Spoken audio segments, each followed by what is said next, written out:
يا أيها الذين آمنوا إذا نودي للصلاة من يوم الجمعة فاسعوا إلى ذكر الله وذروا البيع ذلكم خير لكم إن كنتم تعلمون. الحمد لله رب العالمين، والصلاة والسلام على سيدنا وحبيبنا محمد وعلى آله وأصحابه أجمعين. ئیمانداران و خواناسانی زۆر بەڕێز، لە زۆربەی شتەکاندا کە بە چاودایان بینین و لە ژیانی ڕۆژانەماندا بەکاریان دێنین، دەبینین دوو شتی هەیە: کاکڵی هەیە دیوی دەرەوەی، کاکڵی هەیە دیوی ناوەوەی، توێکڵیشی هەیە کە دەرەوەی داپۆشیوە. بەڕووکەش ئەو شتانەی کەوا دەرەوەیان توێکڵە و ناوەیان کاکڵەکەی تێدایە، بەڕووکەش هەمویان لە یەک دەچن. بەڵام ئەوەی کەوا گرنگیەکەی دەردەخا ئەوەیە کە لە ناخەکەدایە کە کاکڵەکەیە. ئەو پێت دەڵێ ئەم شتە بە کەڵک دێ یان نا. بۆ نمونە، تۆ سەیر دەکەی چەند کیلۆیەک گوێزدانراوە، فەردەیەک گوێزدانراوە، ئەو گوێزە لە ڕواڵەتە هەمویان وەکو یەکن. بەڵام کاتێک کە دەیانشکێنی سەیر دەکەی هەیانە زۆر باشە، هەیانە تامی تێک چووە، ڕەنگی جوانە لە ناوە بەڵام تامی ناخۆش بۆ بۆن خنک و کەڕوێکی لێ دێ، هەیانە هەر پوچەکە، هەر ناوەکەی هیچی تێدا نییە، چەند جاروان لێ هاتووە. بەڕووکەش هەمویان وەکو یەکن، بەڵام ئەوەی دەری خستۆ بە کەڵک دێیان نا، ئەوەیە کە لە ناخەکەدایە، لە کاکڵەکەدایە. بە هەمان شێوە مرۆڤەکانیش لە شکڵ و شێوەدا هەمویان یەکن. خوای پەروەردگار هەمومانی بەنی ئادەم ناو بردووە، هەمومانی ناوە بەشەر، جنسی بەشەرین، هەمومان لە ڕواڵەتا وەکو یەکین. بەڵام لە ناوەوەماندا جیاوازی هەیە. ئەوەی کەوا وەکو گوێزەکە کە دەری دەخا بە کەڵک دێیان نا، بەشەکەی ناخیەتی کە لە ئینساندا قورئاندا پێی دەوترێ ئینسان، پێی دەوترێ مرۆڤ بوون، کەواتە هەموو مرۆڤێک، هەموو ئینسانێک بەشەرە، بەڵام هەموو بەشەرێک، هەموو بەنی ئادەمێک گوناحە پێی بڵێ ئینسانە یان مرۆڤە. ئەوە زیاتر ئەم وتارە بە ئیزنی خوای گەورە لەسەر ئەوە قسە بۆ جەنابتان دەکەین. هەیە ئەسڵە، یعنی بە کەڵک دێ، ئەوە ئەسڵ زادەیە، ئەڵە فڵان کەس ئەسڵ زادەیە. ئەسڵ زادە ئەوەیە چۆتەوە سەد دایک و باوکە ئەسڵەکەی خۆی کە ئادەم و حەوایە. هەشە بە کەڵک نایە، هەر ڕواڵەتی مرۆڤە، بەڵام بەشی ئینسانیەتی تێدا نەماوە. بۆیە زۆر جای ئینسان جێگەی سەر سوڕمانە، بەسەر هاتێک دەبیستەیە کۆخەم بەشەری ئەنجامی داوە. ئەڵە کوڕە چۆن ئینسان شتی وا دەکا؟ چۆن ئەمە ڕندە شتی وا ناکات؟ چۆن ئەم ناپاکیە؟ چۆن ئەم کوشتنە؟ چۆن ئەم ئازاردانە؟ ئەوە ڕاستە بەشەرە لە شکڵە، لە توێکڵەکەیە، بەڵام ناخەکەی بۆش بووە لە مرۆڤ بوون، لە ئینسانی بوون. زۆر جار پێشینانی ئێمە هەرچەند نەخوێندەوار بوون قسەی جوانیان دەکرد. زۆر جارمان بیستۆریان بەخوا فڵان کەس قەت نابێ بە ئینسان. ڕاستە لە بەشەریەت دەرناکرێ، هەر بەشەرە، بەڵام زۆر زەحمەتە بێ بە ئینسان، واتە ڕەفتاری مرۆڤ بوون و ئینسانی بوونی لێ بوەشێتەوە کە چاکەکردنە. لە ناخی هەموو ئینسانێکدا بەشەرێکدا مرۆڤ بوونێک هەیە، بەڵام ئەمەش جۆری هەیە ئەو مرۆڤەی ناخی، ئەو ئینسانەی ناو ناخی ئەم بەشەرە گەشە، زیندووە، جوانە، بۆن خۆشە ڕێک و پێکە. بە تعبیری قورئانی الذین آمنوا وعملوا الصالحات، ئیمان لە بینی خۆت و خوادا ڕێک و پێک، بەخوا و بە پێغەمبەر و بە قیامەت، وانەزانی ژیان هەر ئەم چەند ڕۆژەیە. لە بینی خۆت و خەڵکیشە عەمەلی ساڵح. ئەگەر کەسێک لە بینی خۆی خوادا عەقیدەی تەواو بوو، بۆ قیامەتی ئاوەدان بوو، لەگەڵ خۆی و خەڵکیشدا عەمەلی ساڵحی هەبوو، ئەوە بەڕاستی ئینسانێکی تەواوە. ئەوە ئەو مرۆڤەی ناو ناخت بە بەڵگە بە کردار و بە گفتار دەرت خستووە کە گەشە، کە جوانە، کە زیندووە. ئەوە بەشی یەکەمیان. بەشی دووەمیان هەیە مرۆڤەکەی ناو ناخی نەخۆش کەوتووە، نەخۆشە، دەیەوێت چاک ببێتەوە. چۆن ئینسانە کە نەخۆش دەبێت هەموو دکتۆرەکان دەکا بە ئومێدی چاکبوونەوە شروعی تاڵ بەکاردێنێ، ئینسانی واش هەیە خۆی هەز دەکا مرۆڤ بوونی ناو ناخی تووشی نەخۆشی بووە، بێزارە لێی، بێتاقەتە. ئەمە لە ئەو شێخ، ئەو دکتۆر، ئەو کۆمەڵناس، ئەم کتێب بەس بۆ ئەوەی ڕزگاری بێ، بۆی خۆی چاکاتەوە. ئەمانەش باشن، ئەمانە گوناهبارەکانن. ئەمە ئەو کاتەیە کە هەر یەکێک لە ئێمە تووشی گوناه و بێشەرعیەک دەبێ کە کە دەڵێم بێ شەرعی مەبەستم هەر زینا نییە هەر دزی نییە کەسێک کەوا سەرپێچی یاساکانی هاتوو چۆ مرور دەکا ئەوە بە بێگومان سەرپێچی کردووە تاوانی کردووە خۆ زیناشی نەکردووە ئەو کەسەی کەوا چاوی حەسوودی لە ماڵی خەڵک دەبڕێ و حیساب و کتاب بۆ خەڵک دەکا ئەوە گوناه و بێ شەرعی کردووە هەن ناخی عەزابی هەیە خۆی وجدانی نائارامە ئەو کەسەی کەوا ببینینی خەڵکێک کە خۆشحاڵە ئەم گریانی دێ ئەوە گوناهی کردووە بێ شەرعی کردووە خۆی عەزاب دەخوا بەڵام ئەم کەسە ئەگەر هەوڵیدا خۆی چاک کاتەوە قورئان دەستخۆشی لێ دەکات ئەوە ئەسڵ زادەیە چونکە باوکو و دایکی ئێمە کە ئادەم و حەوان تووشی هەڵەبوون تووشی لاڕێبوون بوون بەڵام قسەیان ئەوە بوتیان ڕەبەنا ظەلەمنا ئەنفوسەنا وئین لەم تەغفر لەنا وتەرحەمنا لەنەکونەنە من الخاسرین لە سوڕەتی ئەعراف ئاەتی 23 دا خوا دەفەرمێ ئادەم و حەوا کە تووشی هەڵەبوون وتیان خوایە ستەممان لە نەفسی خۆمان کرد ئێمە خۆمان خەتابار بووین خوایە ئەگەر تۆ لێمان خۆش نەبی و ڕەحممان پێ نەکەی ڕەنج بە خەسار دەبین هەر وەختێکیش ئینسانێک گرنگ نییە بەڕێزان قەت تووشی گوناه نەبی بەڵام گرنگە ئەگە گوناهت کرد بە دووی چارەسەرا بگەڕێی مرۆڤەکەی ناو ناخت نەخۆش کەوتووە چاکی بکەوە بۆی لە خوا بپەڕێەوە لێت خۆش بێ ئەو کاتێک کە ئینسان گوناهەکەی پاڵدایە لای خۆی ظەلەمنا ئەنفوسەنا خوایە خەتای خۆم بوو دەستە چەورەکەی خۆت بەسەر خەڵک نەسڕی ئەهای وا گوناهێک دەکا بێ شەرعیەک دەکا بە هەموو شێوەیەک دەیەوێت لەسەر خۆی لای بەرێ بەسەر هیوا لە خوا ئەمری پێکردم خوا ئیرادەی وا بوو کاکە دەبوو خوا لە چارەی نووسی بم خوا قەت چارەی خراپە لە چارە نانووسێ خوا ئەرحەم الراحیمینە بەڵام هەیە خراپەکە دەخاتە خەڵکی تر پێیان کردم خەڵیان خەڵەتاندم ئەی تو عەقڵ و ژیرەکەت بۆ چی بەکار نەهێنا کە خەڵک نەتخەڵەتێنێ بیدە پاڵ خۆت ئەو کەسەی کە گوناهی کرد و ویستی خۆی چاکاتەوە خواش لێ خۆش دەبێ خەڵکیش خۆشیان دەوێت بۆ ڕوونکردنەوەی زیاترین مەسەلەکە بەسەراتێک بە عەرزی جەنابتان دەکەم لەتیفەیەکی خۆشە پزیشکێک و پیتۆڵێکی گەورە هەبووە ناوی ئیبن سینا بووە زۆرمان ناومان بیستووە ئیبن سینا لە سەدەمی عەباسیەکاندا ژیاوە پیاوێکی زۆر زیرەک بووە لە بواری پزیشکیدا لە بواری دەروونناسیدا کتێبێکی هەیە القانون في الطب ئەم کتێبە مامۆستا هەژاری موکریانی بە ڕەحمەت بێت لە عەرەبیەوە کردوویەتی بە فارسی مامۆستا هەژار لە کاتی لێکۆڵینەوەی کتێبەکەدا بۆی دەرکەوتۆ ئیبن سینا ئەسڵەن عەرەب نییە خۆی کوردە بە بنەچە کوردە پیاوێکی زۆر زیرەک بووە خەلیفەی عەباسیەکان لە خۆیان نزیک کردوێتەوە تەنانەت پلەی وەزیریان پێبەخشیوە وەکو وەزارەتی بڵین تەندروستی و ئەوانە بەدەستی ئەوە بووە زۆر هەوڵی چاکبوونەوەی دووشتی مرۆڤی داوە یەکەم جەستەی لە جەستە گرنگتر مرۆڤبوونی ناوناخی ئینسان بە ئاگا بێنێتەوە بۆیە زۆر جار ڕوخسەتی لە دەسەڵاتداران خواستووە لە دەستگا ئەمنیەکان سەردانی گرتوخانە و سجنەکانی کردووە سەردانی نەخۆشخانە دەرونیەکانی کردووە بزانێ هۆکاری کەتن و تاوان چییە ئەم خەڵکە بەهۆی چیەوە چۆ سجنەوە ئەم خەڵکە بەهۆی چیەوە تووشی نەخۆشی ناخ و دەروون بوو لە خەستخانەی دەرونیدایە زۆر سەردانی ئەو شوێنانەی کردووە جارێک ئەچێتە گرتوخانەیەک سجنێک سجلی گرتوەکان هەمووی تەماشا دەکات کە لە فڵان قاعدان پێیان دەڵێ ڕئیسی سجنەکە ئەمە لەسەر چی گیراوە ئەوە بۆ گیراوە ئەوە لە کەیەوە گیراوە هەمووی ئاشکرایە لای دەچێتە لایەن و ئەوانش دەیناسنکەوە ئیبن سینای گەورەزانە و پیتۆڵ و پزیشکی گەورەیە هەر یەکە لێی دەپاڕێتەوە ئیبن سینا بۆ خاتی خوا بەڵکو شەفاعەتێکمان لای خەلیفە بۆ بکەی لای کاربەدەست بۆ بکەی بەخوا من بێتاوانم هەمووی خۆی بە بێتاوان دەزانێ والله ئەو تاوانە من نەمکرد فڵان کەس بوو بەسەر منیان داهێنا منیان تێوەگدان هەر یەکە بەهانەیەک دێنێتەوە لەو کاتەدا ئیبن سینا لەم دیوشیشەکانە ورد بۆتەوە سێ دەکا کابرایەک دەستی بە دموچاویەوە گرتووە گەنجێکە خۆی پێچێت لە بینی خەڵکەکە بۆ ئەوەی ئەم عالمە چاوی پێی نەکەوێت خۆی دەشارێتەوە نایەتە پێشەوە قسە ناکە ناشێ بیبینێ بە ئەفسەری ئێشگری ئەو سجنە دەڵێ فڵان کەس دەبینی کە لە شوێنە بڕۆ بۆم بێنە دەیهێنێ ئەویش بە شەرمەوە بە سەرکزیەوە دەڵێ فەرموو ئەڵە بۆچی خۆت دەشاریەوە ئەو خەڵکە دەبینی هەر هەمووی سەرەی گرتەوە دێ بێتاوانی خۆی لای من باز دەکا داوا دەکا بەڵکو بەری لە مشکوایەکی بۆ بکەم تۆ نەک ناتەوێ قسەم لەگەڵ بکەی خۆ من ناسم بۆ تەریق بوویتەوە بۆ خۆ دەشاریەوە وتی قوربان واللهی من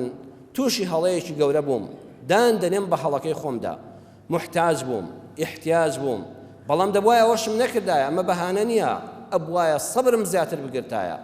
ئاخری ناچار بووم دەستم بۆ ماڵی پیاوێک برد و دزیم لێ کرد لەسەر ئەو دزی ئاشکرا بۆ لەسەر موژیراوم واللهی لە بینی خۆم و خوادا زۆر شەرمەزارم تەوبەم زۆر کردو خوا لێم خۆش بێ واللهی لە ڕووم نایە سەر چاوم بە تۆ بکەوێ بڵێم لەسەر دزی گیراوم پاکانی چی بکەم ئەبوایە لۆمەی نەفسی خۆم دەکەم بمردمایە لە برسان باشتر بوو لەو حاڵە نەک بڵێم لە ناچاریدا تووشی دزی بووم بەخوا لە ڕووم نایە بڵێم تکایەکم بۆ بکە. ئیبن سینا سیر دەکا ئەم پیاوە ڕاست دەکا ئەم پیاوە تووشی گوناه بووە بەڵام هات چەند بە شەرمە چۆن گوناهەکە ناداتە پاڵ نەخوا و نەخەڵک ئەیداتە لای خۆی زەجری خۆی دەکا و پەشیمانی لە بینی خۆی خوادا دەربڕیوە ئەڵێ خەڵکی نەڕاستە سجنەکان ئێوە هەموو بێت تاوانن ئەوە تا کەسان وەن تاوانمان نییە بەڵام ئەم دزە چونکە دزی کردەوە بۆ خۆشی دەڵێ تاوانبارم بە ئەخلاقی ئێوە خراپ نەکە بە ئەمە لەناو ئێوە بێنمە دەرەوە بە عاقڵی و زیرەکی ئەو دێنێتە دەرەوە ئەی باتە لای سەرۆک و دەڵێ قوربان ئەم پیاوە بەریدە و من زەمانی دەکەم جارش کە تووشی دزی نابێتەوە چونکە گوناهەکەی تەوبەیەکی ڕاستەقینەی لێ کردووە وەشان نازیش پێوە ناکە بەڵام ئەوانی تر لێیان گەڕێ و هەر یەکە سزای یاسایی خۆی وەرگێ لەناو ئەوان ڕزگاری دەکا بۆی مرۆڤێک جۆری دووەمی ئینسانەکان بەشەرەکان ئەوەیە لە ناخیاندا تووشی نەخۆشی مرۆڤ بوون دەبن بەڵام بە تەوبە چاشی دەکەنەوە. سێم کەسانەکەن ناخیان خەریکی مردنە چۆن هاڵەن فڵان کەس دڵی خەریکە دەوەستێت لە بوژانەوەی دڵدا فریای دەکەون و دڵەکە بە ئەمری خوا دەکەوێتەوە کار. کەسانێک هەن مرۆڤ بوونی ناو ناخیان ئینسانی بوونیان خەریکی مردنە بە حاڵ شتێکی تێدا ماوە درەختێکتان بینیوە خەریکە وشک دەبێت لە چەند هەفتەیەکە لە ماڵنی کە دەیتەوە فریای دەکەی و خێرا خێرا ئاوی دەدەیت و هێندە سەمادی بکە ژێر یەکسەسەیەکەی گەشت بۆتەوە گەڵاکان دەردەکاتەوە لە وشک بوون ڕزگاری دەکەی. ئینسانانێکیشمان هەن ئەو مرۆڤەی ناو ناخیان خەریکە وشک دەبێت پێغەمبەران سەلامی خۆیان لەسەر بێ ئیشیان لەسەر ئەمەیە دێن هاتوون ئەو مرۆڤانەی کە تروسکای یەک ئینسانیەتیان تێدا ماوە ڕزگاریان دەکەن ئاوی حیاتیان دەکەنە ناو دڵەوە و زیندویان دەکەنەوە. جا ئیشی پێغەمبەران ئیشی مزگەوت ئیشی عولەمای ئیسلام کە لە مینبەرە وتار بخوێنێتەوە ئەبێ هەر خەریکی ئەوە بێ بۆیە جۆل لە هەر مەلایەک و عولەمایەکی ئیسلام گرت کە لە مینبەرە وتاری خوێندەوە بەس خەریکی نەعلەتکردن لە خەڵک و ناردنی جەهەنەمی خەڵک بوو بزانەوە لە سەڵ پەیامی پێغەمبەر نییە ئیتر جبەی لە بەرایە ڕیشی هەیە نیەتی ناوی هەرچێکە لە هەر شوێنێکە ئەوە تێنەگەیوە. ئیشی عولەمای ئیسلام ئەوەیە ئەبێ وەکو پێغەمبەران بڵێ زەڕەیەک ئیمان و ئینسانێک لە ناختا بێ زیندوو دەبێەوە بە ئیزنی خوا ناومێد مەبە خوا ناتباتە جەهەنەم خوا لێت خۆش دەبێ ئاوی ئەم تۆزە بدەی ئەم ڕەگە وشکە خەریکە وشک دەبێ نەهێڵی وشک بێ. ئیشی عولەمای ئیسلام ئەوەیە. دوای عولەمای ئیسلام ئیشی کۆمەڵناسان ئیشی دەروون ناسان ئەوانەی کە لە زانستە هەهات لە زانستە مرۆڤ ڤایەتیەکان علومی ئینسانی ئەڵێ لەکوێ دەخوێنی وڵا لە زانستە مرۆڤایەتیەکان دەخوێنم لە علومی ئینسانی یعنی ئەو کەسانی بە زانستی کۆمەڵناسی و دەروونناسی خەریکی بوژانەوەی ئینسانن کە ناخی خەریکە دەمرێ دەیبوژێننەوە دەیهێننەوە سەر ڕێگای ڕاست. ئەگەر سەیری کەسێک بکەی زمانی پێش نەفامی پێش گەڕانەوەی بۆ ئیسلام پێش تەوبەکردنی بەمەستم تەوبەکردن هەر بۆ نوێژ و ڕۆژوو نییە تەوبەکردن لە خراپە ڕابردووەکان و هاتنە سەر ڕێگەی ڕاست و کردداری جوان بەخۆ دوو مرۆڤی جیاوازن. چەند کەست بینیوە زمانێک چ خراپەکارێک بوو ئێستا چی ئینسانێکی باشە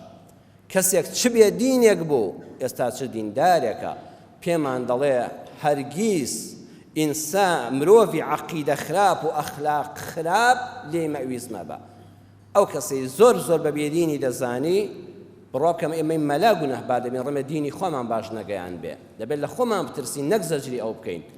ئەو کەسەی دەڵێ زۆر بێدینە احتیمالی هەیە ڕۆژێ بێتە یەکێک لە ساڵحان و پیاوچاکان جەنابتان مەدیسی ئەولیا و پیاوچاکان بخوێننەوە ئەوانە ئەوەڵی زۆر زۆر بێدین بوون زۆریان سبحان الله کە تەوبەیان کردو بوونە چی ئینسانێکی تر هەر پێت سەیرە بڵێ فڵان کەس بیشری حافی فڵان کەسی زمانی قەدیمە گەنجەکەی زمانی قەدیمە دواتر چ گۆڕانکاریەکی بەسەرا هاتووە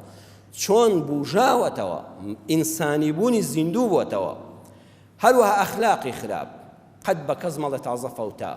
ئەوە زەحمەتە بێتە سەر ڕێگای ڕاست نە گۆڕانکاری دڵەکان بەدەستی خوایە هەوڵی ڕێبازی پێغەمبەران و عولەمایان و کۆمەڵناسان و دەروون ناسان ئەوەیە نەهێڵن ئەم ئینسانی بوونەی ناوناخ کە خەریکە دەمرێ بێڵن بمرێ. چوارەم کەسی وا هەیە مرۆڤەکەی ناخی مردووە و هەر بەڕەواڵەت مرۆڤ ماوە حەزی لە خراپەکاریە و لەزەتی لێوە دەگرێ هەر کەسێک هەی وایە خەڵک دەکوژێ لەزەت لەو کوشتنە وەردەگرێ نەعوذ بالله هەیە قەمچی بەدەستە و جەلادە بە لێدانی ئەو مەزلومە لەزەت وەردەگرێ ئەو هاوار دەکە ئەم کەیف خۆش دەبێ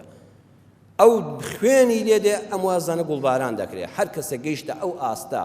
ناڵەی مەزلومی نەبیست چاوی فرمێسکی هەتیوی نەبینی زمانی حەقی نەگوت لە خوێن ڕشتن لە زیناکردن لە دزی ها کابرا دزی دەکات شانازی دەکات کابرا مەسئولە سەروەت و سامانی خەڵک دەدزێ ئەسڵەن پێشی عیب نییە نەکەر پێ عیب نییە لەزەتی لێ دەکات ئەوە لە ئینسانی بوونی ناوناخ بێبەش بووە مرد تەواو بووە بەس بەڕواڵەت بە شەرە خوا دەفەرمێ ئەوانە خراپترین شتێکن کە لەم سەر زەوێدا دەڕۆن إن شر الدواب عند الله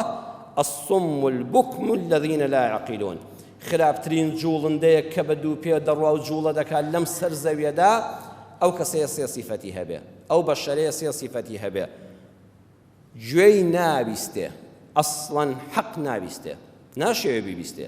دووەمیان زمانی قەت خێر ناڵێ ئەو هەموو خێرە هەیە قەت زووشەیەکی خێر بەدەمیان نایە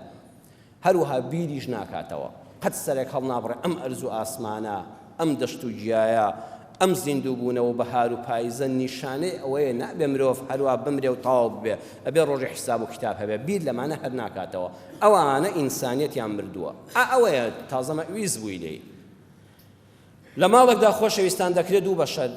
دوو بەشەرمان هەیە یەکیان ئینسان بن یەکیان هەر بەشەر بن خوا لە قورئانە دەفەرمێ واتل عليهم نبأ ابني آدم بالحق إذ قربا قربانا فتقبل من أحدهما ولم يتقبل من الآخر قال لأقتلنك لسورة مائدة آية 27 خوا دەفەرمێ بجێڕەوە ئەی محەممەدی خۆشەویست صلى الله عليه وسلم باسی دوو کوڕەکەی ئادەم بالحق ئەمە حکایەت نییە خوا دەفەرمێ ئەمە ڕاستەقینەیە ئەمە ڕووداوێکی ڕاستەقینەیە ماڵێکە ئادەم و حەوا دوو کوڕیان هەیە لە یەک دایک و باوک لەدایک بوون هەردووکیان شکڵیان بەشەرە بەنی ئادەمن بەڵام ئیبنەی ئادەم جا سەیری قورئان کەن باسی قابیل و هابیلمان بۆ ناکە هەمومان ناوی قابیل و هابیلمان بیستەوە بەڵام دەفەرمێ ئیبنەی ئادەم لە هەر شوێنێکی ئەم قورئانەدا باسی ناوەکەی نەکرد بەڵگەیە لەسەر ئەوەی خەڵکی نە چاوەڕێ بن حتا قیامەت ئەم ڕووداوە دووبارە دەبێتەوە جارێشکە ئەم سیناریۆیە لە هەموو ماڵێکە ڕەمێ دووبارە بێتەوە لە ناو قەومێکە لە ناو نەتەوەیەکە لە ناو گەلێکە ئەها دەڵە پەنجەی دەست هەموو وەکو یەکنین ڕاستە لە ناو یەک ماڵە لە یەک دایک و باوکە دوو کوڕمان هەیە ئیبنەی ئادەم باسی هابیل و قابیل بە ناو ناکە یعنی دووبارە دەبێتەوە تا قیامەت لە ماڵی خەڵکی تریش خوا بمان پارێزێ هەردووشیان بەشەرن بەنی ئادەمن نەوەکانی ئادەم و حەوان بەڵام یەکیان ئینسانێکی حەسوود دڵپڕلەقین ئەنانی و خۆپەرست حەزی لەوەیە هیچ کەس غەیری خۆی نەنانی هەبێ و نەناوی هەبێ ئەگە بژ بێ دەبێ بیکوشێ بۆی بەس خۆی بمێنێتەوە ئەم ئینسانە لەم سەرزەوێ خەڵق بووە لە ئادەم و حەواش خەڵق بووە ناوی قابیلە قال لأقتلنك وتی دەبێ بتکوژم هێستا هیچ کەس کەسی نەکوشتووە لە سەر زەویدا ئیمامی ئیبن کەثیر و تەبەری لە ئیبن ئەبی حاتەمەوە ڕیوایەت دەکەن ئەڵێ دەیویست لە ناوی بەرێ بەڵام چۆن لە ناوی بەرێ شەیطان هات تەمسیلێکی بۆ کرد شتێکی هێناوتی ئەوە سەری مرۆڤە بە بەردێکی شپێی چەشاوتی ئاوا سەری پانکەوە هات براکەی خۆی گرت وتی بوا دەکەی کاکە وتی تۆ قوربانیت کردو منیش قوربانیم کردو خوا خێری تۆ قبوڵ دەکەی من قبوڵ ناکات دەبێت لە ناوت بەرم دەتکوژم وتی بەڕوا بکە من لە بێدەسەڵاتیم نییە براکەم ئەگە دەست لێ بەرز ناکەمەوە وەکو تۆ ئینسانم وەک تۆ بەشەرم بەهێزم بە قووەتم بەڵام من قەت نامەوێت دەست بخەمە گردنی تۆ من نامەوێت تۆ لە ناو بەرم بۆ دەم کوژی بەس زەید بە خۆشتاو بە منیش دابێتەوە گوناهی خۆشت و منیش مەخاست تۆی خۆت بۆ قیامەت واز بێنە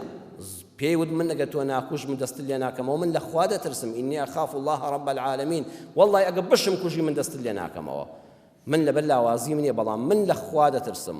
من برایەتی جێبەجێ دەکەم چەند ئینسانێکی نەرمونیان سەیری کە ئەمە لەکوێ و ئەویان لەکوێ ئەمە ئینسان بوو بەڵام ئەویان بەشەر بوو ئاخری و کوشتی ئاخری هات بەردێکی خستی و بەردێکی گەورەی بەسەریدا دا یەکەم قەتڵ لەسەر زەویدا کرا یەکەم تاوان لەسەر زەویدا لە بینی دوو برادا کرا دوو بران یەکیان بەشەرە هابیلی بەڕێز ئینسانە ئایا تۆ لە کامیان دەبی ئەم کۆمەڵگای تۆ دەبینی ئاوایە هەیە بەخوا هیچ حەقێکیشی لەسەر خەڵک نییە خەڵک دەکوژێت لەبەرەوەی حەسوودە دڵپڕلەقینە ئەنانی و خۆپەرستە حەز ناکات کەس نانی هەبێ کەس ناوی هەبێ ڕقی لە هەموو خەڵکە ئەوە بەس مرۆڤە بەس بەشەرە بەڵام مرۆڤ نییە هابیل مرۆڤێکی ڕاستەقینەیە بڕۆ ماڵی یعقوب پێغەمبەر سەلامی خوای لەسەر بێ براکانی یوسف ئوخوەت و یوسف برانی باوکیان یەکە هەمان دەردی حەسوودی و ئەنانیەتیان هەیە. ئەینا خۆ یوسف پارەی نییە لەسەر پارە ڕقیان لە براکەیان بێ، خۆ ماڵی نەخواردون، خۆ خانوو مەڕووماڵاتی داگیر نەکردوون، بەڵام حەسوودن. یوسف خەریکە کەسایەتی دەردەکەوێ باوکی ڕێزی لێدەگرێت. ئەنانین دەبێ بەس خۆم هەبی تۆ نەبی. هەل خوای پەروەردگار بەڕێزان ئەوانەی زانستی کۆمەڵناسی و دەروونناسی دەخوێن وەرنە خزمەت قورئان یەک ئاەت هەمووت بۆ پۆلێن دەکا. سوورەتی یوسف ئاەتی 9 پۆلێنی ئەمانەمان بۆ دەکا. ئەڵێ لەناو ئەم خەڵکە خراپەشا کە براکانی یوسف بوون هەموویان وەکو یەک نەبوون. جەماعەتێکیان یەکێکیان دوانیان وتیان ئوقتولوا یوسف، کوڕە هەر بیکوژن. ئەوەی ئینسانیەتی ناخیان هەر کوژابەوە تەواو بوو. ئەڵێ هەر بیکوژن، ئەو مناڵە بکوژن. مناڵ کوشتن چییە؟ ئەوە ئێستا میلەتگرەکانیان هەن ناوانێ بە شیمیایی خەڵک دەکوژن، بە قومبەلە خەڵک دەکوژن. ئەڵێ مناڵ چی دێت؟ مناڵ چییە؟ ژن چییە؟ مناڵی سەربێشکە چییە؟ هەمووی بکوژە. براکانی یوسف دووسەیەکیان ئاوا بوون ئوقتولوا یوسفە. یوسف مناڵە بێتاوانە، حەقمان نییە ڕێک لە ناوی بەرن، بە هەر شێوەیەک بێ بیکوژن، سەری بڕن، پارچە پارچەیکەن. قورئان دەفەرمێ ئەم پۆلێنە هەر لەناو ئەو ڕیزە برایەدا ئینسانەکەیان مردبوو لە ناخیاندا، ویژدانیان مردبوو. جەماعەتی دووەم ئینسانیەتەکەیان زەڕەیەک زیندوەتی پێوە دیار بوو. وتیان بیبەن لە زەویەکی دوور فڕێدەن. ئەڕدەن بە نەکیرەی لە ئاەتەکەدا هاتووە. زەویەک کە یوسف منداڵە و ماڵێ نەزانێتەوە، بەڵکو بۆ خۆی ڕوو لە شوێنێکەدا مەیکوژن. بەڵام باس سەرگەردانی بۆ خۆی ڕوو لە شوێنێشکەدا و گرنگەوەی باوکمان چاوی پێی نەکەوێتەوە. پۆلی سێیەم ئینسانیەتی ناوناخیان نەمردووە. ئەوەندەش نەخۆش نییە، هێشتا باشتر لەوانی تر لە دۆکانی تر. وتیان نابێ بیخەینە ناو بیرێکەوە فڵان بیر لە فڵان ڕێگادایە، باوکمان قەت ناچێتە سەر ئەوێ و یوسفیش لەوێەوە ماڵێ نازانێتەوە. جەماعەتی کاروانیش ڕۆژانە دەچن ئاو هەڵدێنجن، یوسف دەچێتە دۆڵچەکە و بخوان لەگە خوان لە دیبن بۆ وڵاتێک و ناشی کوژنین و نەجاتیشمان دەبێت لەسەر دەستی لە دەستی و ئەوەی کە دەمانەوێ لابردنی یوسفە لەبەر چاوی باوکمان و خۆبرنە پێشەوەی خۆمانە لە جیاتی یوسف ئاواتەکەمان دێتە جێ. سەیری کە سێ پۆلێنەکە هات نەجێ. بەڵام دوای ئەو هەموو ستەمەیلی یوسف دەکرێت. یوسفی ئینسان، ئاخر پێغەمبەران دەبێت قیمەی ئینسانیەتیان تێدا بێ، بۆیە دەبنە پێغەمبەر. یوسف دەزانی وڵامەکەی چییە؟ دوای ئەوەی هەموو خراپەکانیان لێ بەسەر هێناوە و تووشی ئەو هەموو مەینەتیان کردووە کە دەچنەوە بەردەستی بە زەلیلی چاوەڕێ دەکەن تۆڵیان لێ بکاتەوە. بەڵام دەفەرمێت لا تەثریب عەلەیکم اليوم، ئەمڕۆ باسی دوێنێ و پێرە ناکەین، هەر بە چاویشتاندا نادەمەوە. براکانم نەک تۆڵەتان لێ ناکەمەوە، نەک سزاتان نادەم و ناتان گرم و ناتان دەم بە قانون. حەد باسی دوێنێ مەکەن، باسی ڕابردوو مەکەن. خوا خێری تێدا ژێڕاوە، من بوومە پاشا بوومە پێغەمبەر و ئێوەژەوە بە یەک شاد بووینەوە. دوێنێت خوا باز مەکەن، هەر نامەوێت سەرزەنست چیشتان بکەم. ئەهای وا تۆڵە لێ ناکەم، وەڵام بەبیرت دەخەم وەزانی چیت بەرامبەر کردم. یوسف دەفەرمێ ئەمەشتان بەرامبەر ناکەم، شەر بێ بەبیریشتان ناخەمەوە چ خراپەیەکتان بەرامبەر بە من کرد و چ ناڕەوایەکتان لێ کردم و تووشی چیتان کردم. هەر ئەوەندە ئێمە جاری وایە لە کەسێک دەبورین، ئەڵێ لێت دەبورم، حەقیشم نییە بەسەرەوە، لۆمەشم ناکەم، حەواڵە بە خوات دەکەم، خوا ئینتیقامت لێ بستێنە لە جیاتی من. یوسف ئەوەش ناڵێ، ئاەتەکە دەفەرمێ یەغفیر الله لەکم، یا ڕەبی خوش لێتان خۆش بێ. نەک بۆ خۆم لۆمەتان ناکەم و سەرزەنشتان ناکەم، داوا دەکەم خوش لێتان خۆش بێ. ئەو گەورەیە ئێمە دەڵێن خوا ئینتیقامت لێ بستێنێ. خوا دەفەرمێ یوسف دەفەرمێ ئینتیقامیش ناوا ناکەم لە خوا، لە جیاتی وەڵام خوا ڕەحمیان پێ بکەی و لێیان خۆش بی، چونکە خوا زۆر میهرەبان و بە سۆز و لێ خۆش بووە. لە بنەماڵی پێغەمبەرە ئەبوو لەهەبی تێدایە، ئەبوو تالیبیش تێدایە، هەردووچیان کافرن. ها لە ناو کافرەکانیشدا ئینسانی بوون هەیە. ئێمەوە دەزانین هەرچی کافر بێت تەواو. ئەڵێ نە، ئەبوو لەهەب هەر کافرە، ئەبوو تالیبیش مامی پێغەمبەرە و هەر کافرە، دوو مامین. بەڵام ئەبوو لەهەب تەبەت یەدا لە حەقی دادێتە خوارەوە. ئەبوو تالیبیش پێغەمبەر ڕێزی لێ دەگرێت و دوعای خێریشی بۆ دەکا و سوکترین سزای جەهەنەمیشی لەسەر دەبێت. پەیامی خوا بۆ بەنی ئادەم. ئێمە گەل لە قورئانە خۆشەویستانم سەیرکەین بۆ ئەوەی لە بەشەرێک دەرچین و ببین بە بەڕاستی ئینسانێکی ڕێک و پێک کە شایانی مرۆڤ بوون بین. پەیامی یەکەمی قورئان پێمان دەفەرمێ ئەی ئینسان تۆ ڕێز لێگیراوی تو خوا ڕێزی خۆت بگرە. ولقد كرمنا بني آدم وحملناهم في البر والبحر ورزقناهم من الطيبات وفضلناهم على كثير ممن خلقنا تفضيلا.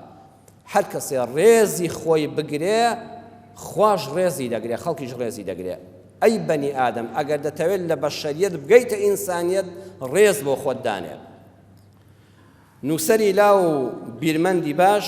مامۆستا قانع خورشید لە کتێبی مرۆڤ و پەیامداریدا دەفەرمێ مرۆڤ میوانی ئەم گەردوونەیە، میوانێک کە بەر لەوەی بێت هەموو گەردوونی بۆ ڕازێنراوەتەوە، تێکڕای بوونەوە لە پێشوازی هاتنی ئەودا خۆڵقێنراوە، ئاسمان، ئەستێرە،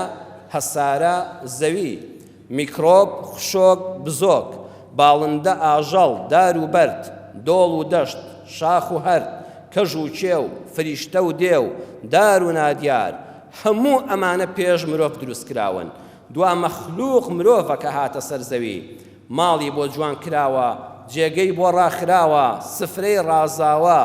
فەرم و میوان بە. ئەی دروست کراوان ملکەچی ئەم نوێنەرەمان بن کاروباری هەڵسوڕێنن. ئەم زانایە ئەم مامۆستا قانع خورشیدە ئەم قسانەی زۆر جوانن. هەموو شتێک ئامادە کرابوو ئێمە هاتین. ئەی ئینسان تۆ میوانی لەم سەر زەویە. ئەها میوان حەقیەتی لەو شوێنەی کە تێیدا میوانە لە نانەکە بخوا، لە نوێنەکە سوودمەند بێ، دانیشێ، شتی جوان ببینێ، بەڵام سنووری خۆی نەبەزێنێ، بەڵام ڕێزدار بێ، بەڵام ماڵەکە پیس نەکا، بەڵام بۆگەنی نەکا. ڕێز دەبێ بە خوانەناسی، چونکە غەیری ئەڵڵاه مەخلوقە. ڕۆژ، مانگ، ئەستێرە، مانگا، مشکمار، دار، بەر، بت، مرۆڤ، مردوو، ئەوەی کە غەیری خوا دەپەرستی ئەمانە دەپەرستی، دەیمانە هەموو مەخلوقن. یعنی تۆ شتێکت پەرست لە جیاتی خالق کە ئەڵڵایە کە مەخلوقێکە وەکو خۆت ئینسان پێی نزم دەبێتەوە. تەنانەت مرۆڤ پێم ناشرینە بە هیچ کەسێ غەیری ئەڵڵا بڵێ گەورەمە. ئێمە ئێستا لەگەڵ ڕێز و حرمەتم بۆ هێزەکانی ناوخۆ بۆ برایانی پێشمەرگە چەند بەناشی من خۆم وەکو خۆم هەستێکی نامرتاحم هەیە کە دەبینم پۆلیسێک، ئاسایشێک، پێشمەرگەیەک بۆ زابتەکەی بۆ ئەفسەرەکەی دەست دەخاتە سەرین و بەڵێ گەورەم. ئەو گەورەیە بەس قابل بە یەک کەسە کە ئەڵڵایە، گەورەی هەموومان بەس خالقە، ئێمە هەموومان مرۆڤین. ئەو وشەیە کاتی خۆی لە عەرەبی وەرگیرا کە عەرەب جوندێک بە زابتەکەی دەگوت سەیدی. سەید لە قورئانە لە دوو شوێنە هاتووە، لە باسی حەزەتی یەحیادا وەسەیدەن وەحەسووڕەن ونبيا من الصالحين. سيد همو سيد تفسير كان موشە کوردیەکان كان سيد بمعنى ڕێزدارە بەڕێزان، نەک بمعنى گەورە. دومیشان لە باسی حەزەتی یوسف و زولەیخادا سەیدەها لەدە الباب، سەید بمعنى مێرد هاتووە. دەی نابێت سەید بۆ ئەفسەر و بینی سەرباز و پێشمەرگە و پلەدارێک بڵێ مێردەکەم خۆ ناکرێشتیوە.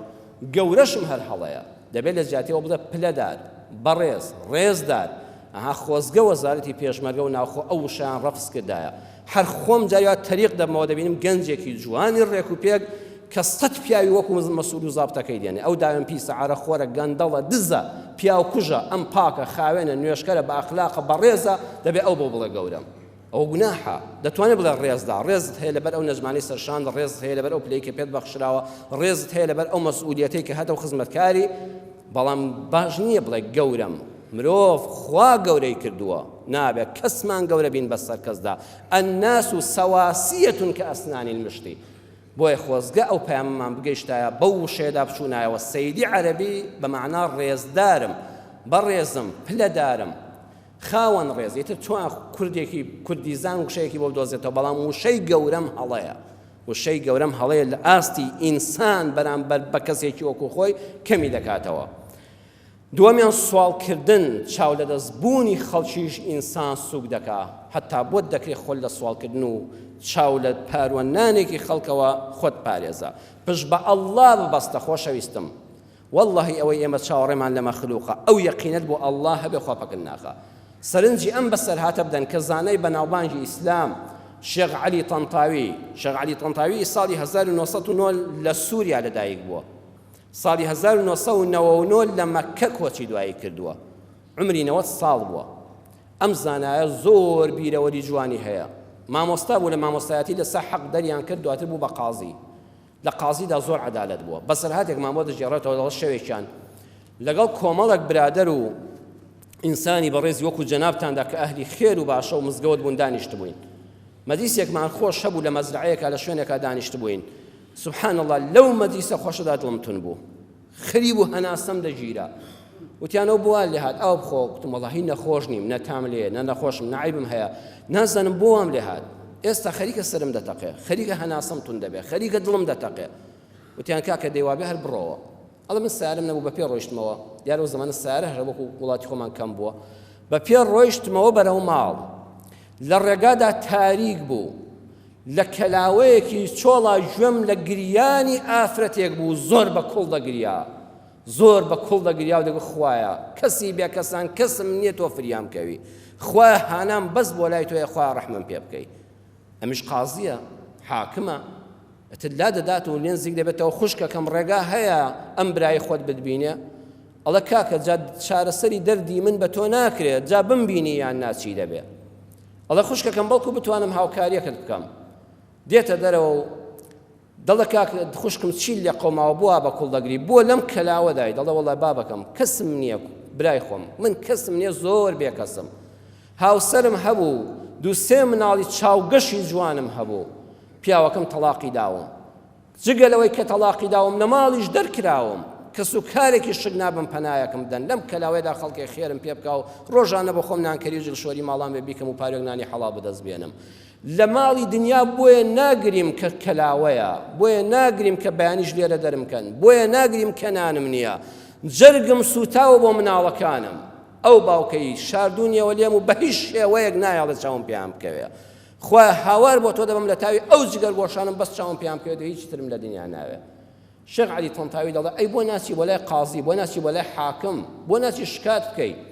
ئەڵێ کاکە تۆ دەڵێی چی ئەو دەسەڵاتدارە ئەو پارەدارە ئەو هەموو حاکم و قازیەکان دەناسێ منی قوربەسەری نەخوێندەواری نەشارەزا بەخوا کەس قسەشم لێ نابیستێ هەر دەریشم دەکەن و دوور نێ بە گرتیشمدا من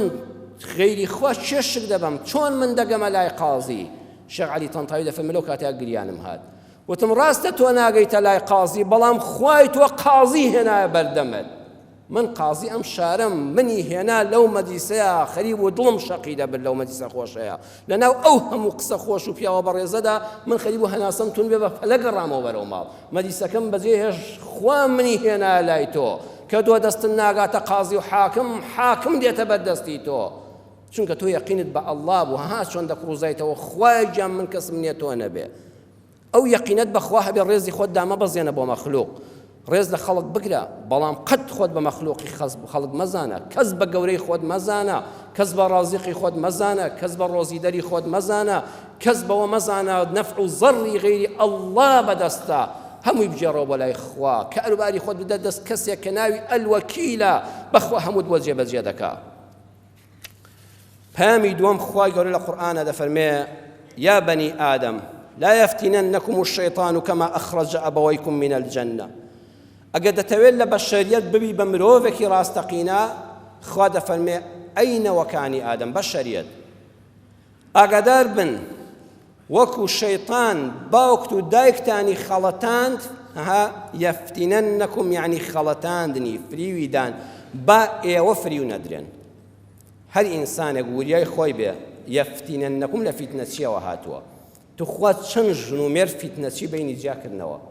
چەند دەستگیران فیتنەچیەکی پیاو یان ژن حرمەتمەیە بۆ ڕووی جەناوتان دوو لە ئێوە لێکی جیاکردنەوە دێتە ماڵەکەیەوە دوو قسەی بۆ دەکاڵە چۆن دەبێ پیاوابی چۆن لەگەڵ پیاوا دەبی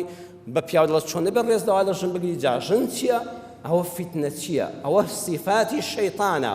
ئەگەر دەتەوێ ئینسانێکی بەختەوەربی و ئینسان بی نەک هەر بەشەر ئاگاد لێوێ فیتنەچی نەتخەڵەتێنێ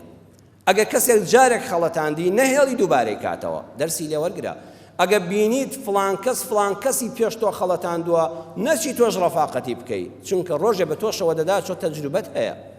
ئەمە لەسەر ئاستی تاک لەسەر ئاستی خێزان لەسەر ئاستی وڵاتان و میلەتانیش بەڕێزان وایە میلەتانی بەختەوەر و خۆشبەختی سەر ئەم زەویە و باوە بەختەوەر بوون کە دەرسیان لە ڕابردوو وەردەگرت مێژووی خۆیان دووبارە ناکەنەوە زۆر بەداخەوم ئێمەی کوردێکی موسڵمان کوردێکی بەڕێز کوردێکی مستەقەف و ڕۆشنبیر و خوێندەوار و زانا بەڵام مێژوومان زۆری دووبارەیە خیانەت لە دوای خیانەت لە دوای خیانەت قەل بە قەل دەڵە ڕوودڕەش بێ ئەو دەڵە ڕووی تۆ ڕەش بێ ئەو لە دوێنێ تۆ چت کردووە بەداخەوە ئێستا دوو پارچە شیعرتان بۆ دەخوێنمەوە کە لە ناخی مێژوو هەڵمهێنجاون هەمان تەمسیلەکانی ئەمڕۆی میلەتی کوردن مامۆستا مەلا محەممەدی جەلیزادە ناسراو بە مەلای گەورە لە شعری هەناسەی نەوتاویدا لە چەند نووسیبێتی ئەم شیعرە لە ساڵی 1930دا نووسیوێتی لە 1930دا کە نەوتی کەرکووک دەرهێنراوە ئەم ئاخی بۆ هەڵکێشاوە کە بەدەستی بێگانەوەی و ئەم کوردە بە خۆی چی لێ قەوماوە 1930 بۆ کۆتایی 2018 تەماشاکە ئێستا چی گۆڕانکاریەکمان بەسەر هاتووە مامۆستای جەلیزادە دەفەرمێ ئەو نەوتە لە خاک و موڵکی کوردی چێ خستێ دەست و هات و بردی ئەم موڵکە بە قیمەت و وەسیعە بۆچی دەدرێ بە کاکی شیعە دەقەت بدە ئەم موڵکە بە قیمەت و وەسیعە بۆچی دەدرێ بە کاکی شیعە قوڵتێکی لە دەوری بابە گۆڕگڕ نایدەم بە منارەکەی ئیمامی دوور بستێ لە وڵات و موڵکی کوردی نایدەم بە مەرقەدەکەی سەهرەوەردی چی بکەم چ بڵێم لە تاوی کوردان ئاگر دەگرێ دڵم لە دەردان ئەو زوڵمە قبوڵ نەکەی خودایە ئەسڵەن ئەمەلم بە کەس نەمایە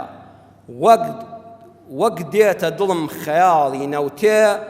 هەندە نامێنێ جەرگم بسووتێ ئەو خەمی نەوتی کوردستانی بۆ ئێستا خەڵک وا جەرگی دەسووتێ بۆ یەک بەرمی نەوت و 2 ساڵی شەوەری نەگرتووە سیەکان تەماشاکە ساڵی 30 لە شعری نەوتاویدا ئەمەی وتووە ئێستا هەمان تاس و هەمان بەسە کوردی ئێمەدا دووبارە بووەتەوە وەرە بۆ 2003 نزیک دکتۆر عەبدوڵڵا پەشێو لە کتێبی دیوانە شعری هەسپم هەورە و ڕکێفم چیە لە لاپەڕەی 472دا ئەم شعرەی لە 22 یانزەی 2003 نووسیوە 2003 ئەم دەردەی ئێستامان کە کورد لەسەر پارە و لەسەر کورسی ئەوە تا خەریکە ناوماڵی کورد جارشکە تێک دەچێتەوە لە 2003دا ئاماژەی بەوە کردووە دەفەرمێ سەربەخۆیی گرنگ نییە سەربەخۆیی گرنگ نییە هەر هەشپیتی ناوی وڵات بەعانەیەک هەشپیتی ناوی وڵات مەبەستی کوردستانە کوردستان هەشپیتە سەربەخۆیی گرنگ نییە هەر هەشپیتی ناوی وڵات بەعانەیەک قەڵای هێزکی ئەنفالەکان بە مەرحەبای بێگانەیەک قەڵای هێزکی ئەنفالەکان بە مەرحەبای بێگانەیەک گرنگ نییە با بەعسی و جاش بور و چێنە ناو دەرپێشمان وەکو شارە مۆرانەیەک گرنگ نییە دەبا وڵات سەر و خواری ببێتە کەللەخانەیەک بەڵام گرنگ کورسیەکی سارد و سڕی وەک تابوتی بن مردووە توخوای مەچک لەو کورسی مەسوولانە میلەت چی ئیستیفادەیەکی کردووە بەڵام گرنگ کورسیەکی سارد و سڕی وەک تابوتی بن مردووە گرنگتریش ئەو دۆلارە چاوسەوزانن کە بۆ غوربەت سەری خۆیان هەڵگرتووە هەموو ئەم شەڕە بەو خەڵکە دەکرێت لە پێناوی کورسیەک و دۆلارەکەدا دۆلار بۆ دەرەوە بۆ مەخزانەکانی وڵاتان کورسیەکەش سارد و سڕ ئەوەی سوودی هەبێ بۆ ئەو خەڵکەنیەتی خەڵکیشی لەسەر دەبێت بە قوربانی چاو لێ ئەمە لە 2003 ئەویان لە 30دا 2018 وا کۆتایی پێدێ ئێمە هەمان حکایەتمان بۆ دووبارە دەبێتەوە بۆیە زۆر جار دەڵە قسەیان لە شێدیان لە عاقڵی ببیستە لە نەخۆشخانەیەکی شێتاندا کە خەریکە چاک دەبنەوە دکتۆرێک بە حساب فەحسی شێتێک دەکا بەڵکو بزانە بەرەو چاکی ڕۆیشتەوە بەڕەڵا بکرێیان هەر بمێنێتەوە لە ژێر چارەسەرە ئەڵێ کاکە ناوت چییە ناوەکەی دەڵێ بەڕێ کوپێکی ناوم فڵانی کوڕی فڵان لە لەخوا بەزێ زۆر باشە ئەڵێ ئەمڕۆ چەند شەممەیە ئەڵێ شەممەیە ئەڵێ ئەی بەیانی ئەڵێ بەیانی شەممەیە ئەڵێ ئەی دوو بەیانی دەڵێ هەر شەممەیە کاکە نابێ ئەمڕۆ هەر شەممە بێ و بەیانی هەر شەممە بێ و دوو بەیانی هەر شەممە بێ ئەی کەی یەک شەممەیە ئەڵێ قوربان ئەگەر ئێمە وابووین ئەگەر هاتوو ئینسان ئەمڕۆی هەر وەکو دوێنێ بێ ئەمڕۆ عەدالەت هەر وەکو دوێنێ بچەسپێ ستەم و زوڵمی ئەمڕۆ هەر وەکو دوێنێ بێ و لێ کەم نەبوو بێتەوە هەر شەممەیە ڕۆژی نوێ ئەوەیە تۆ قۆناغێک چوو بێ پێشەوە دەستکەوتێکت بەدەستهێنا بێ ژیانت خۆشتر بوو بێ زوڵمێکت لەسەر لا چوو بێ دکتۆر دەڵێ بەخوا حەیف تۆ شێتی بە منیش دەڵێن دکتۆر بەخوا قسەکەی تۆ ڕاستە ئێمە بەس ڕۆژ و ڕەقەمی ساڵەکانمان دەگۆڕێ ئەینا هەر لە شەممەداین هەموو ڕۆژێ هەر شەممەیە چونکە تۆ هەر وەکەوە دەژی هەموو ساڵ ڕۆژێ ساڵی 30 و نەوتت هەر بەدەستی شیعەوەیە با لە 2018 بژی هەموو ڕۆژێ هەر لەسەر کورسی و دۆلار خەڵک شەڕ دەکا و مەسئول و کار بەدەستا میلەت دەکەم بە قوربانی عەبدوڵڵا پەشێو لە 2003 وات لەو تۆ کۆتایی 2018 هەر هەمان ڕەقەم گۆڕاوە کابراوتی بەخوا هەر شەممەیە دکتۆر یەک شەممە ئاوا دێ کە گۆڕانکاریەکمان بەسەر هات بێ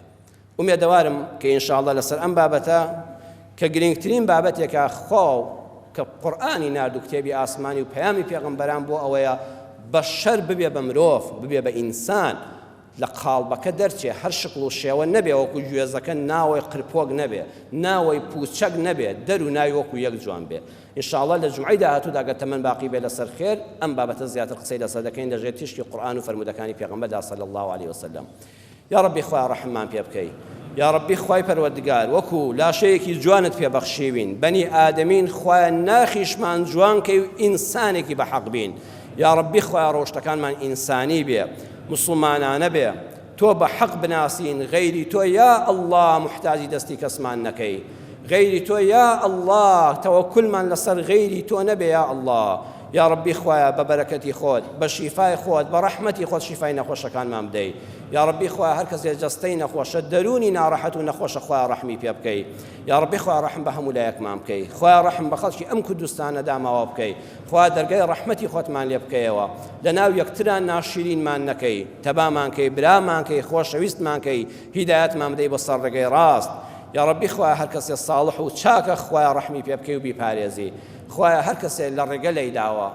مۆمی ئینسانیەتی ناو دڵی ناخی خەریکە دەکوژێتەوە خوایە بیبوژێنیتەوە خوایە ڕەحم بەو کەسانە بکەی کە گومڕان ڕەحم بەو کەسانە بکەی کە لە دینی حەق لایانداوە هیدایەتیان بدەی بۆ سەر ڕێگەی ڕاست ڕەحم بە خۆمان و ماڵ و منداڵمان بکەی ئەولادەکانمان ساڵح کەی ئەوانەی مناڵیان یا ڕەبی خوایە ئەولادی ساڵحیان پێ ببەخشی ئەوانەی گرفتارن خوایە ڕزگاریان کەی ئەوانەی لە سجنەکانان خوایە دەرگایەکی ڕەحمەتیان لێ بکەیتەوە يا أرحم الراحمين عاقبتنا بخير بجاري آمين آمين والحمد لله رب العالمين يا أيها الذين آمنوا إذا نودي للصلاة من يوم الجمعة فاسعوا إلى ذكر الله وذروا البيع ذلكم خير لكم إن كنتم تعلمون